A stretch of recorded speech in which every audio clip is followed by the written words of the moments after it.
Alright guys, I don't usually film on my midweek runs.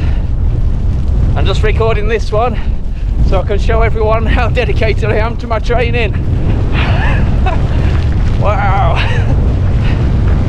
So, next time you're making excuses not to get out the door because of the weather or whatever else it happens to be, remember you'll have to say to yourself, even Mark G is tougher than me, and nobody wants to be saying that. Stay hard!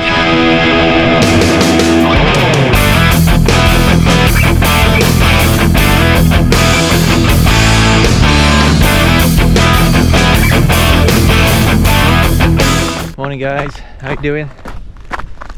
Yesterday's snow's frozen solid and I'm out on the Saturday long run. 12 miles or 19 kilometres today. I'm wearing the mud claws because they are the best shoes I've got for running on snow and ice and frozen mud. Now, I'm not sure how comfortable they'll be over such a long distance though. I guess we'll find out.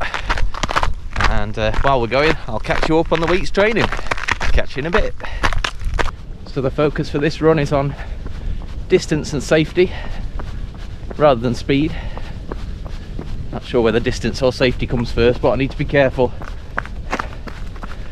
And there's another longish run to do tomorrow, so it's going to be quite an intense weekend. So week 11 is the peak of this strength section of the plan, and following on from the two longish runs at the weekend, Monday was a rest day, so a nice easy start to the week. And then after that, Tuesday was 8k easy, so again, just easing us into this speed week. And that led us on to Wednesday, which was the biggest speed session so far, and introducing a fairly intense session that apparently is sprinkled throughout the plan later on.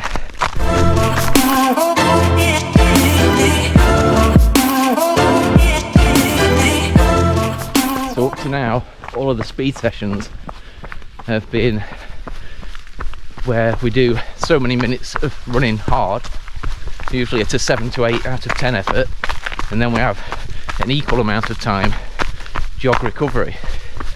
But this 5x5 session that we've introduced on Wednesday, you only get 1 minute's rest after 5 minutes of running. It's an 8 to 9 out of 10 effort, so that was, yeah, the hardest one so far. A total distance of almost 12 kilometres with 15 minutes warm up at the beginning, plus a few extra minutes. You're allowed up to 20, so I just ran until I'd got to some smoother ground with no road crossings, and then 5 lots of running hard for 5 minutes with 1 minute to supposedly recover from that, and then 15-minute cool down, plus the extra it took me to get home after that. So yeah, it was a good old session, but yeah, it went well, so pleased with that.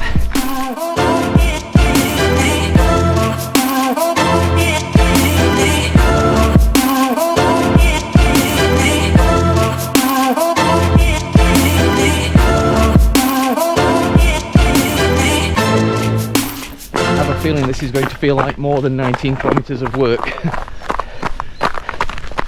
Each step takes a bit more energy than it should, trying to navigate the frozen ground.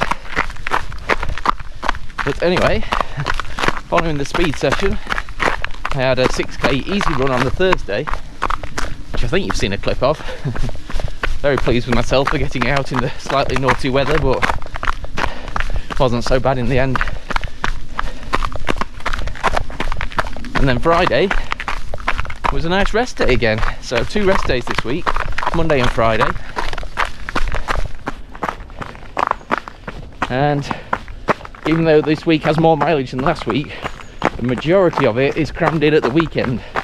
So here we are on the Saturday 19 kilometre run, with tomorrow another 12 on the cards. So Sunday's 12k will finish the week nicely, and that will be the end of the peak speed section. And thankfully week 12 is another deload week, so I can recover from all this torture at the weekend.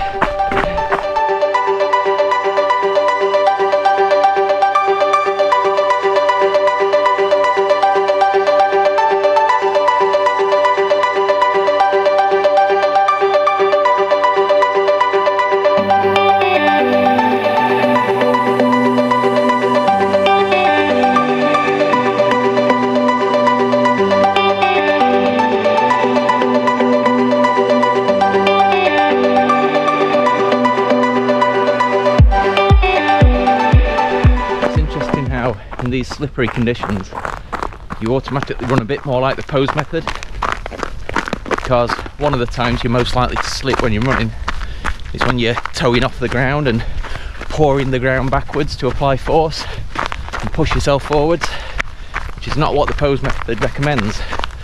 You're supposed to lift your foot straight up, moving your heel towards your bum, so you're not applying that force to the ground and decreasing the chances of slipping and having your foot go out behind you. There's actually videos on YouTube of Dr. Romanov running on an ice rink using the pose method, just to demonstrate that he's not applying that force to the ground, just pulling his heel up and letting the gravity effect of his knee now being in front of him tip him forwards. So gravity's doing a lot of the work. So I think you naturally do that when it's slippy. You soon realise that pouring the ground backwards is going to end in disaster, so you tend to just pick your feet up. Obviously skating rinks aren't on a slope, so there's always that to deal with as well when you're out on the trail. So it's not foolproof, but it seems to be helping. Right guys, I'm just about at the end of the first lap of the local trail. I've got another 7-kilometre lap to do, followed by a couple of K to get back home, and then I'm done with just the 12K tomorrow to finish the week off and head into the deload week. So thanks again for joining me.